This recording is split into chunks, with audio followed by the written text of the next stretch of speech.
ਇਹਦੇ ਲਈ ਜ਼ਿੰਮੇਵਾਰ ਤਾਂ ਮੈਂ ਸਮਝਦਾ ਕਿ ਸਭ ਤੋਂ ਵੱਧ ਸ਼੍ਰੋਮਣੀ ਕਮੇਟੀ ਦੇ ਮੈਂਬਰ ਨੇ।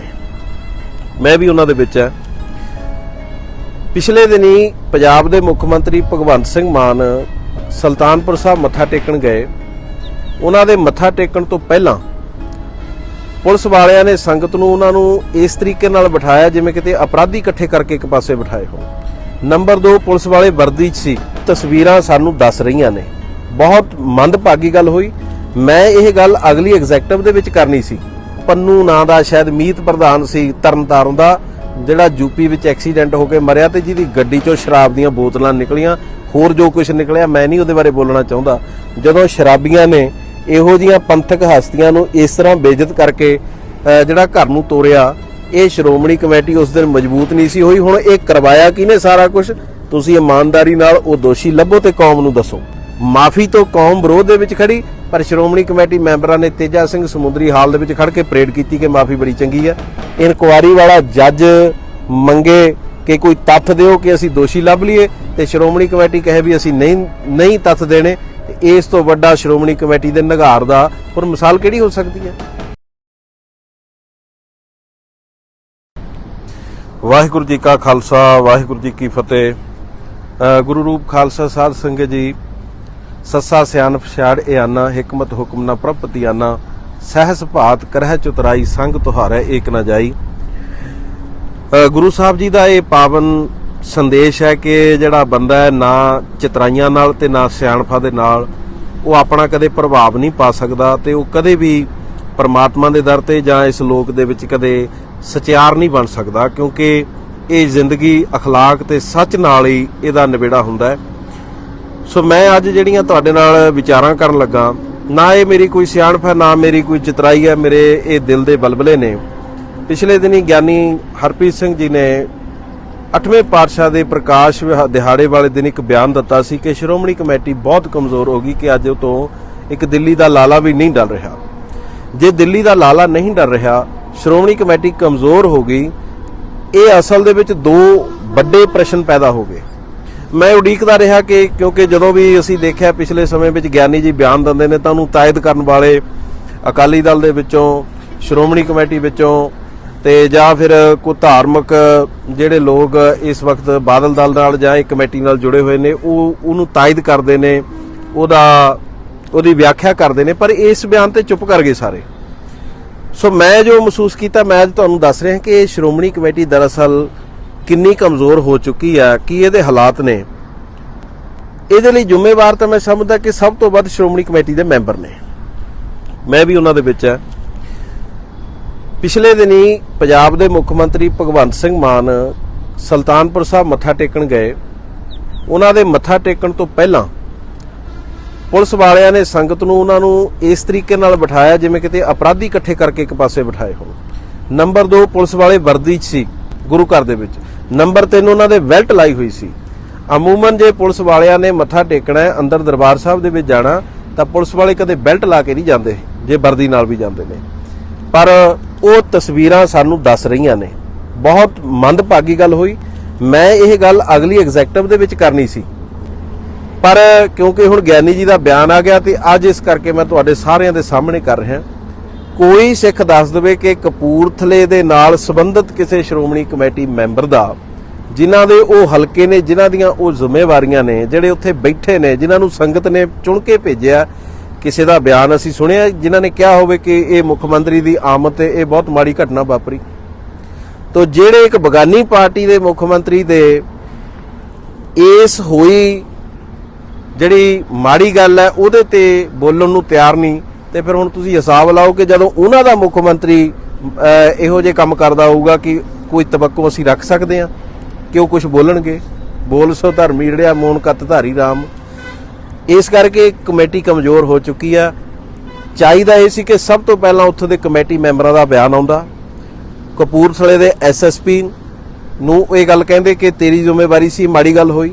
ਗੁਰਦੁਆਰਾ ਸਾਹਿਬ ਦੇ ਮੈਨੇਜਰ ਨੂੰ ਕਹਿੰਦੇ ਕਿ ਤੇਰੀ ਜ਼ਿੰਮੇਵਾਰੀ ਬਣਦੀ ਸੀ, ਇਹ ਗੱਲ ਕਿਵੇਂ ਹੋ ਗਈ। ਜੇ ਫਿਰ ਵੀ ਪੁਲਿਸ ਨੇ ਧੱਕੇ ਤੇ ਕੀਤਾ ਤਾਂ ਸ਼੍ਰੋਮਣੀ ਕਮੇਟੀ ਨੂੰ ਦੱਸ ਦੇ ਤੇ ਸਾਰੇ ਇਸ ਗੱਲ ਦੇ ਉੱਤੇ ਇਕਮੁੱਠ ਹੁੰਦੇ। ਮੈਂ ਪੰਜਾਬ ਦੇ ਮੁੱਖ ਮੰਤਰੀ ਨੂੰ ਵੀ ਇਹ ਗੱਲ ਕਹਿਣੀ ਚਾਹੁੰਦਾ ਕਿ ਤੁਸੀਂ ਗੁਰੂ ਘਰ ਜਾਓ, ਰੱਜ ਰੱਜ ਕੇ ਜਾਓ, ਤੁਹਾਡਾ ਸਵਾਗਤ ਹੈ, ਪਰ ਜੇ ਤੁਹਾਡੇ ਜਾਣ ਨਾਲ ਸੰਗਤ ਨੂੰ ਪਰੇਸ਼ਾਨੀ ਹੁੰਦੀ ਹੈ ਤਾਂ ਇਹ ਗੱਲ ਯਾਦ ਰੱਖਣਾ ਇਹ ਲੇਖੇ ਨਹੀਂ ਲੱਗਦੀ ਹੁੰਦੀ ਗੱਲ, ਇਹ ਸਗੋਂ ਦੋਸ਼ ਜਿਹੜਾ ਇਹ ਸਾਡੇ ਤੇ ਲੱਗ ਜਾਂਦਾ ਜੇ ਸਾਡੇ ਜਾਣ ਨਾਲ ਕਿਸੇ ਦਾ ਮਨ ਦੁਖੀ। ਇਸ ਲਈ ਗੁਰੂ ਘਰ ਜਾਣਾ ਜਾਂ ਕਿਸੇ ਵੀ ਧਾਰਮਿਕ ਸਥਾਨ ਤੇ ਜਾਣਾ, ਸ਼ਰਧਾ ਨਾਲ ਜਾਓ, ਨਿਮਰਤਾ ਨਾਲ ਜਾਓ, ਇਹ ਸੁਨਿਸ਼ਚਿਤ ਕਰਕੇ ਜਾਓ ਕਿ ਉੱਥੇ ਕਿਸੇ ਨੂੰ ਤਕਲੀਫ ਨਾ ਹੋਵੇ। ਤੇ ਜੇ ਤੁਹਾਡੇ ਜਾਣ ਨਾਲ ਤਕਲੀਫ ਹੁੰਦੀ ਹੈ ਇਦੋਂ ਤੁਸੀਂ ਨਾ ਹੀ ਜਾਓ, ਬਾਹਰੋਂ ਮੱਥਾ ਟੇਕ ਕੇ ਚੱਲ ਜਾਓ। ਮੇਰਾ ਖਿਆਲ ਉਹ ਵੀ ਪ੍ਰਮਾਤਮਾ ਦੇ ਦਰਗਾਹ ਦੇ ਵਿੱਚ ਪ੍ਰਵਾਨ ਹੋ ਜੂ, ਕਿਉਂਕਿ ਰੱਬ ਸਾਰੀ ਵਸਦਾ। ਦੂਸਰੀ ਗੱਲ, ਹੁਣ ਕਮੇਟੀ ਕਮਜ਼ੋਰ ਕਿਤੇ 1-2 ਦਿਨਾਂ ਦੇ ਵਿੱਚ ਨਹੀਂ ਹੋਈ। ਅਸਲ ਵਿੱਚ ਇਹਦੀ ਨੀਂਹ ਉਸ ਦਿਨ ਧਰੀ ਗਈ ਸੀ ਜਦੋਂ ਇੱਕ 80 ਸਾਲ ਦੇ ਬਜ਼ੁਰਗ ਜਥੇਦਾਰ ਗੁਰਚਰਨ ਸਿੰਘ ਟੌੜਾ, ਜਿਨ੍ਹਾਂ ਨੇ ਸਾਰੀ ਜ਼ਿੰਦਗੀ ਕੌਮ ਦੀ ਸੇਵਾ ਕੀਤੀ, ਬੇਦਾਗ ਰਹੇ, ਉਸ ਬਜ਼ੁਰਗ ਨੂੰ ਧਰਨੇ ਲਾਉਣ ਤੇ ਸੜਕਾਂ ਤੇ ਬਿਠਾ ਦਿੱਤਾ, ਬੇਇੱਜ਼ਤ ਕਰਕੇ ਸ਼੍ਰੋਮਣੀ ਕਮੇਟੀ ਦੀ ਪ੍ਰਧਾਨਗੀ ਤੋਂ ਲਾਇਆ।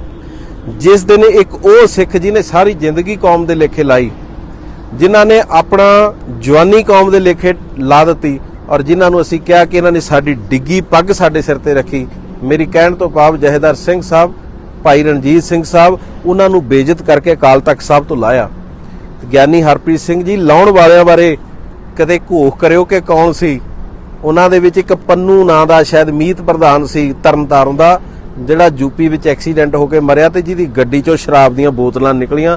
ਹੋਰ ਜੋ ਕੁਝ ਨਿਕਲਿਆ ਮੈਂ ਨਹੀਂ ਉਹਦੇ ਬਾਰੇ ਬੋਲਣਾ ਚਾਹੁੰਦਾ। ਜਦੋਂ ਸ਼ਰਾਬੀਆਂ ਨੇ ਇਹੋ ਜਿਹੀਆਂ ਪੰਥਕ ਹਸਤੀਆਂ ਨੂੰ ਇਸ ਤਰ੍ਹਾਂ ਬੇਇੱਜ਼ਤ ਕਰਕੇ ਜਿਹੜਾ ਘਰ ਨੂੰ ਤੋਰਿਆ, ਇਹ ਸ਼੍ਰੋਮਣੀ ਕਮੇਟੀ ਉਸ ਦਿਨ ਮਜ਼ਬੂਤ ਨਹੀਂ ਸੀ ਹੋਈ। ਹੁਣ ਇਹ ਕਰਵਾਇਆ ਕਿਹਨੇ ਸਾਰਾ ਕੁਝ? ਤੁਸੀਂ ਇਮਾਨਦਾਰੀ ਨਾਲ ਉਹ ਦੋਸ਼ੀ ਲੱਭੋ ਤੇ ਕੌਮ ਨੂੰ ਦੱਸੋ। ਇਸ ਤੋਂ ਅੱਗੇ ਡੇਰਾ ਸਿਰਸਾ ਦੇ ਨਾਲ ਝੜਪਾਂ ਵਿੱਚ 7 ਘੱਟੋ ਘੱਟ ਸਿੱਖ ਸ਼ਹੀਦ ਹੋਏ।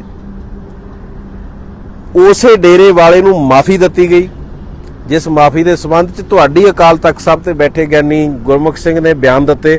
ਅੱਜ ਉਹ ਚੁੱਪ ਨੇ। ਧਮਧਾਨ ਸਾਹਿਬ ਵਿੱਚ ਉਹ ਕੁਝ ਹੋਰ ਕਹਿੰਦੇ ਸੀ, ਅੱਜ ਨਹੀਂ ਬੋਲੇ। ਬੁਲਾਓ ਉਹਨਾਂ ਨੂੰ ਤੇ ਨਾਲੇ ਕੱਢੋ ਰਿਕਾਰਡ ਅਕਾਲ ਤਖਤ ਸਾਹਿਬ ਤੋਂ, ਤੇ ਤੁਹਾਨੂੰ ਆਪਣੇ ਆਪ ਨਿਰਣਾ ਹੋ ਜੂ ਕਿ ਕਿਵੇਂ ਮਾਫੀ ਦਵਾਈ, ਤੇ ਜਿਹੜਾ ਉਹਦਾ ਦੋਸ਼ੀ ਹੈ ਉਹਨੂੰ ਲਿਆਓ ਸਾਹਮਣੇ, ਜਿਹਨੇ ਸ਼੍ਰੋਮਣੀ ਕਮੇਟੀ ਨੂੰ ਕਮਜ਼ੋਰ ਕੀਤਾ। ਮਾਫੀ ਤੋਂ ਕੌਮ ਵਿਰੋਧ ਦੇ ਵਿੱਚ ਖੜੀ, ਪਰ ਸ਼੍ਰੋਮਣੀ ਕਮੇਟੀ ਮੈਂਬਰਾਂ ਨੇ ਤੇਜਾ ਸਿੰਘ ਸਮੁੰਦਰੀ ਹਾਲ ਦੇ ਵਿੱਚ ਖੜ ਕੇ ਪਰੇਡ ਕੀਤੀ ਕਿ ਮਾਫੀ ਬੜੀ ਚੰਗੀ ਹੈ। ਉਹੀ ਮਾਫੀ ਰੱਦ ਹੋਈ। ਬਾਈਬਲ ਕਲਾ ਕਾਂਡ ਹੋਇਆ, ਬਰਗਾੜੀ ਕਾਂਡ ਹੋਇਆ, ਜੱਲਿਆਂਵਾਲਾ ਬਾਗ ਬਣਾਤਾ ਅਕਾਲੀ ਦਲ ਦੀ ਉਸ ਵਕਤ ਦੀ ਸਰਕਾਰ ਨੇ, ਤੇ ਸ਼੍ਰੋਮਣੀ ਕਮੇਟੀ ਦਾ ਇੱਕ ਬਿਆਨ ਨਾ ਆਵੇ। ਸੰਗਤ ਸੜਕਾਂ ਤੇ ਸੀ ਤੇ ਸ਼੍ਰੋਮਣੀ ਕਮੇਟੀ ਆਪਣੇ ਘਰਾਂ ਦੇ ਵਿੱਚ ਸੀ। ਜਿਹੜੇ ਕਿ ਹੋਣੀ ਇਹ ਚਾਹੀਦੀ ਸੀ, ਸੰਗਤ ਘਰਾਂ 'ਚ ਹੁੰਦੀ, ਸ਼੍ਰੋਮਣੀ ਕਮੇਟੀ ਸੜਕਾਂ ਤੇ ਹੁੰਦੀ। ਇਹ ਸੀ ਸ਼੍ਰੋਮਣੀ ਕਮੇਟੀ ਦੀ ਜਿਹੜੀ ਆ ਕਮਜ਼ੋਰ ਹੋਣ ਦੀਆਂ ਕੜੀਆਂ, ਜਿਹੜਾ ਸ਼੍ਰੋਮਣੀ ਕਮੇਟੀ ਦਾ ਨੀਵੇਂ ਪੱਧਰ ਤੇ ਜਾਣਾ। ਗੁਰੂ ਗ੍ਰੰਥ ਸਾਹਿਬ ਦੀ ਬੇਅਦਬੀ ਲਈ ਕਮਿਸ਼ਨ ਬਣਿਆ ਜਸਟਿਸ ਰਣਜੀਤ ਸਿੰਘ, ਤੇ ਉਹ ਕਮਿਸ਼ਨ ਕਹੇ ਕਿ ਮੈਨੂੰ ਦੱਸੋ, ਸ਼੍ਰੋਮਣੀ ਕਮੇਟੀ ਤੋਂ ਮੰਗੇ ਕਿ ਇਹਦੇ ਬਾਰੇ ਮੈਨੂੰ ਰਿਕਾਰਡ ਦਿਓ, ਤੇ ਸ਼੍ਰੋਮਣੀ ਕਮੇਟੀ ਦੀ ਅੰਤਰਿਮ ਕਮੇਟੀ ਨੇ ਮਤਾ ਪਾ ਕੇ ਜਵਾਬ ਦੇ ਦਿੱਤਾ। ਗੁਰੂ ਗ੍ਰੰਥ ਸਾਹਿਬ ਦੀ ਬੇਅਦਬੀ ਦਾ ਹੋਵੇ ਮਸਲਾ, ਇਨਕੁਆਰੀ ਵਾਲਾ ਜੱਜ ਮੰਗੇ ਕਿ ਕੋਈ ਤੱਥ ਦਿਓ ਕਿ ਅਸੀਂ ਦੋਸ਼ੀ ਲੱਭ ਲਈਏ, ਤੇ ਸ਼੍ਰੋਮਣੀ ਕਮੇਟੀ ਕਹੇ ਵੀ ਅਸੀਂ ਨਹੀਂ ਤੱਥ ਦੇਣੇ। ਤੇ ਇਸ ਤੋਂ ਵੱਡਾ ਸ਼੍ਰੋਮਣੀ ਕਮੇਟੀ ਦੇ ਨਿਘਾਰ ਦਾ ਹੋਰ ਮਿਸਾਲ ਕਿਹੜੀ ਹੋ ਸਕਦੀ ਹੈ? ਇਹ ਤਾਂ ਤੁਹਾਡੇ ਸਾਰਾ ਕੁਝ ਜਿਹੜਾ ਇਹ ਸਾਹਮਣੇ ਹੋ ਰਿਹਾ। ਇਸ ਤੋਂ ਇਲਾਵਾ ਪ੍ਰਸ਼ਾਸਨਿਕ ਤੌਰ ਤੇ ਜੋ ਹਾਲਾਤ ਨੇ, ਅੱਜ ਸ਼੍ਰੋਮਣੀ ਕਮੇਟੀ ਦੇ ਮੈਂਬਰ, ਮੈਨੂੰ ਲੱਗਦਾ ਕਿ ਉਹਨਾਂ ਨੂੰ ਦੁਕਾਨਾਂ ਦੇ ਮਸਲੇ, ਮਕਾਨਾਂ ਦੇ ਮਸਲੇ, ਮੁਲਾਜ਼ਮਾਂ ਦੀਆਂ ਬਦਲੀਆਂ, ਕਿਸੇ ਨੇ ਰੁਕਵਾਉਣੀ, ਕਿਸੇ ਨੇ ਕਰਵਾਉਣੀ, ਕਿਸੇ ਨੇ ਹਟਾਉਣਾ, ਕਿਸੇ ਨੇ ਆਪਣੀ ਕਿੜ ਕੱਢਣੀ, ਮੈਂ ਜਿੰਨਾ ਕੁ ਦੇਖ ਰਿਹਾ ਮੈਨੂੰ ਤਾਂ ਇਸ ਤੋਂ ਅੱਗੇ ਕੋਈ ਸਮਝ ਨਹੀਂ ਆਈ। ਮੈਂ ਤਾਂ ਕਦੇ ਨਹੀਂ ਦੇਖਿਆ ਕਦੇ ਕੋਈ ਮੈਂਬਰ ਸਾਹਿਬ ਨੇ ਕਦੇ ਕੋਈ ਖਾਲਸਾ ਪੰਥ ਦੀ ਚੜ੍ਹਦੀ ਕਲਾ ਲਈ ਗੁਰਮਤਿ ਦੇ ਸੰਦਰਭ ਦੇ ਵਿੱਚ ਕੋਈ ਗੱਲ ਲਿਆਂਦੀ ਹੋਵੇ, ਪੇਸ਼ ਕੀਤੀ ਹੋਵੇ, ਜਿਹਦੇ ਨਾਲ ਕੌਮ ਦਾ ਭਵਿੱਖ ਸਵਰਦਾ ਹੋਵੇ। ਆਪਣਾ ਭਵਿੱਖ ਸਵਾਰ ਰਹੇ ਨੇ। ਮੈਂਬਰ ਬਣਾਇਆ ਜਾਂਦਾ ਇਸ ਕਰਕੇ ਕਿ ਕੌਮ ਦੀ ਚੜ੍ਹਦੀ ਕਲਾ ਲਈ ਕੰਮ ਕਰੇ, ਤੇ ਪਰ ਅੱਜ ਸਾਡੇ ਮੈਂਬਰ ਕੰਮ ਕਰ ਰਹੇ ਨੇ ਆਪਣੀ ਚੜ੍ਹਦੀ ਕਲਾ ਲਈ।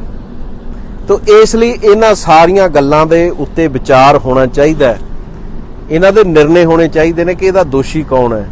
ਤੋ ਇਸ ਲਈ ਇਹਦਾ ਜਿੰਨੀ ਦੇਰ ਤੱਕ ਨਿਰਣਾ ਨਹੀਂ ਹੋਏਗਾ, ਮੈਂ ਸਿੱਖ ਕੌਮ ਨੂੰ ਅਪੀਲ ਕਰਦਾ ਕਿ ਵਾਕਈ ਜੋ ਗਿਆਨੀ ਹਰਪ੍ਰੀਤ ਸਿੰਘ ਜੀ ਨੇ ਕਿਹਾ ਹੈ, ਸ਼੍ਰੋਮਣੀ ਕਮੇਟੀ ਕਮਜ਼ੋਰ ਹੋ ਚੁੱਕੀ ਹੈ, ਪਰ ਇਹਨੂੰ ਜੇ ਮਜ਼ਬੂਤ ਕਰਨਾ ਤਾਂ ਇਹਦਾ ਇੱਕੋ ਇੱਕ ਹੱਲ ਆ ਕਿ ਇਹ ਪ੍ਰਬੰਧ ਅਖਲਾਕੀ ਉੱਚੇ ਸੁੱਚੇ ਕਿਰਦਾਰ ਵਾਲੇ ਗੁਰਸਿੱਖਾਂ ਦੇ ਹੱਥ ਵਿੱਚ ਦੇ ਦਿਓ, ਜਿਨ੍ਹਾਂ ਦੇ ਅੰਦਰ ਨਿਜਤਾ ਨਾ ਹੋਵੇ, ਜਿਨ੍ਹਾਂ ਦੇ ਅੰਦਰ ਪਰਿਵਾਰਵਾਦ ਨਾ ਹੋਵੇ, ਜਿਹੜੇ ਨਿਰੋਲ ਗੁਰੂ ਗ੍ਰੰਥ ਸਾਹਿਬ ਨੂੰ ਤੇ ਗੁਰੂ ਕੀ ਸੰਗਤ ਨੂੰ ਸਮਰਪਿਤ ਹੋਣ, ਤੇ ਤੁਸੀਂ ਦੇਖਿਓ ਕੌਮ ਚੜ੍ਹਦੀ ਕਲਾ ਦੇ ਵਿੱਚ ਜਾਊਗੀ।